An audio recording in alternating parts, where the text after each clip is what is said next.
नमस्ते बच्चों, मैं आज आपको दशहरे की कहानी सुनाऊंगी। एक बार श्री राम जी, लक्ष्मण जी और सीता माता को किसी कारणवश वनवास जाना पड़ा। वो लोग वहाँ पर अपनी एक कुटिया बनाकर रहने लगे। वो आराम से रह रहे थे। तभी वहाँ एक राक्षसी आई जिसका नाम था शूर्पणखा। शूर्पणखा एक मायावी राक्षसी थी। उसने वहाँ पर श्री राम जी और लक्ष्मण जी को देखा और सोचा, ये दोनों कितने सुंदर युवक हैं। मैं इन दोनों के पास अपना विवाह प्रस्ताव लेकर जाती हूँ और किसी एक के साथ विवाह करूँगी। उसने एक सुंदर स्त्री का रूप धारण किया और सबसे पहले वो श्री राम जी के पास गई और उसने कहा, मैं आपके रूप से मोहित हूँ, मैं आपसे विवाह करना चाहती हूँ। इस पर श्री राम जी ने कहा, मैं तुमसे विवाह नहीं कर सकता, मैं तो यहाँ अपनी पत्नी के साथ रह रहा हूँ। तुम यह प्रस्ताव मेरे अनुज लक्ष्मण के पास लेकर जाओ, वो वन में अकेला है। शूर्पणखा ने उनकी बात सुनी और वो लक्ष्मण जी के पास गई।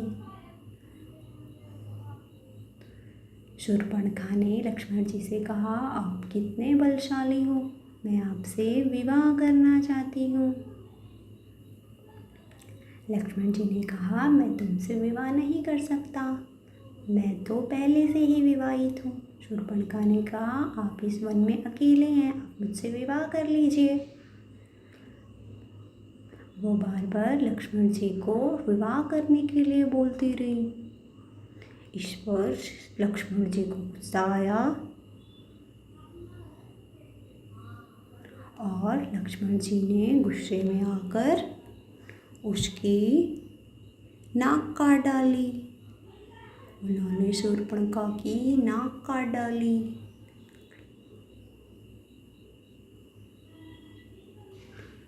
जब शूर्पणखा की नाक कटी तो वो अपने असली रूप में आ गई, अपने राक्षसी रूप में। फिर राम जी और लक्ष्मण जी ने देखा कि यह तो एक राक्षसी है।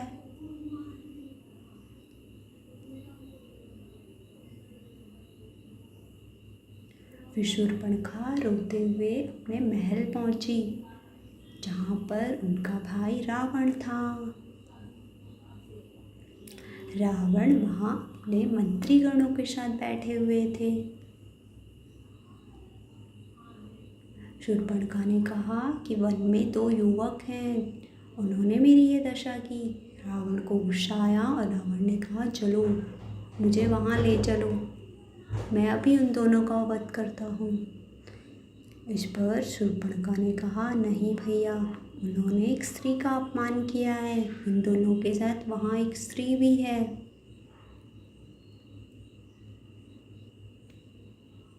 आप सीता का हरण कर लीजिए और राम तो फिर वैसे ही मर जाएगा। फिर रावण ने शूर्पणखा की बात सुनी।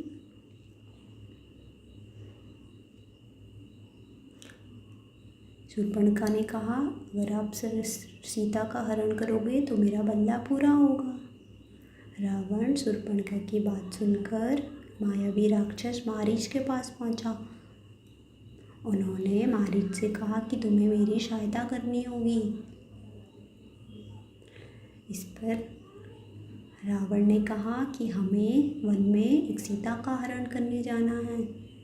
मारीच ने कहा कि मैंने सुना है वो दोनों युवक बहुत शक्तिशाली हैं, अगर उन्हें पता चला मैंने आपकी सहायता की है तो वो मेरा वध कर देंगे।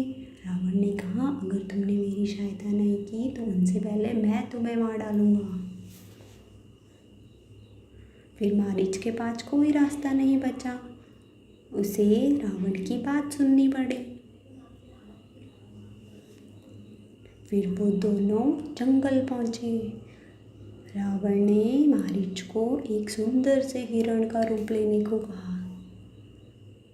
और वो श्री राम जी की कुटिया के पास गया, जहाँ पर सीता माता की इस हिरण पर नज़र पड़ी और उन्होंने कहा, श्री राम जी, मुझे यह हिरण चाहिए। श्री राम जी सीता माता की बात सुनकर हिरण के पीछे गए, वो उसे पकड़ने का प्रयास करते, पर वो हिरण इधर उधर भागने लगा। फिर श्री राम जी ने अपना तीर निकाला और उस पर निशाना लगाया। जैसे ही हिरण को वह तीर लगा वो अपने असली रूप में आ गया और उसने राम जी की आवाज़ में चिल्लाने लगा, सीते सीते। फिर जैसे ही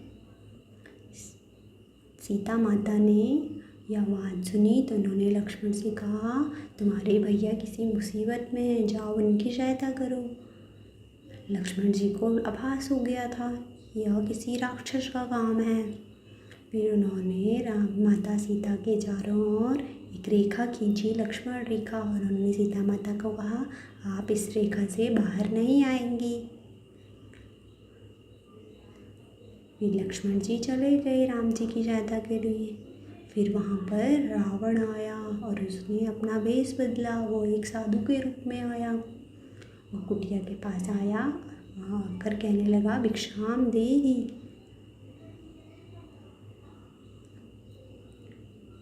फिर सीता माता जैसे भिक्षा लेकर आई, रावण ने कहा, अगर तुम्हें मुझे भिक्षा देनी है तो बाहर आकर दो, क्योंकि रावण ने वह रेखा पहले ही देख ली थी।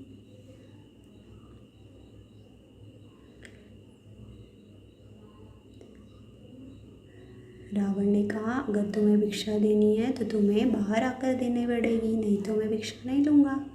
जैसे ही सीता माता उस रेखा से बाहर आई, रावण ने उन्हें पकड़ लिया। फिर रावण अपने असली रूप में आ गया। उसने कहा, मैं कोई साधु नहीं हूँ, मैं तो रावण हूँ। और वो सीता माता को जबरदस्ती उनका अपहरण करके ले गया। सीता माता श्री राम जी और लक्ष्मण जी को पुकारने लगी।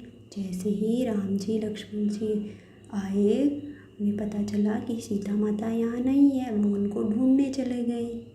सीता माता की खोज करते करते उनकी मुलाकात हनुमान जी, सुग्रीव जी, जामन जी और विभीषण जैसे मित्रों से हुई। उन चारों ने उनकी सहायता की। फिर उन्होंने अपनी एक सेना तैयार की, वानर सेना, और वो सीता माता को ढूंढने चले गए। फिर उन्होंने सबसे पहले कुंभकर्ण रावण के भाई का वध किया।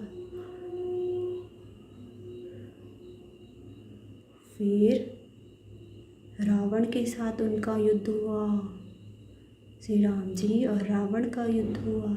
रावण तो बहुत बलशाली था। राम जी और रावण का युद्ध बहुत समय तक हुआ। राम जी अपने तीर से रावण पर प्रहार करते, पर उसे उसका कोई असर नहीं होता। राम जी तीर चलाते और रावण गायब हो जाता।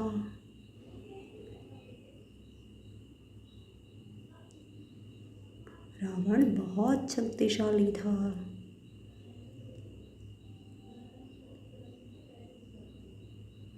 श्री राम जी ने सोचा कि मैं इसके सिर पर प्रहार करता हूँ, पर रावण के तो 10 सिर थे। जैसे ही राम जी तीर चलाते, उसका एक नया सिर पैदा हो जाता।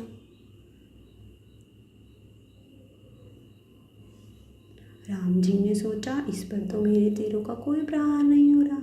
फिर वहाँ पर विभीषण जी आए और उन्होंने कहा, श्री राम जी, आप रावण की नाभि पर वार कीजिए। जैसे ही राम जी को यह पता चला, उन्होंने रावण की नाभि पर वार किया। इस प्रकार रावण की नाभि पर वार करते हुए उसका अंत हो गया और रावण मर गया। फिर राम जी, लक्ष्मण जी, सीता जी को लेकर अपने घर आए। इस प्रकार बुराई पर अच्छाई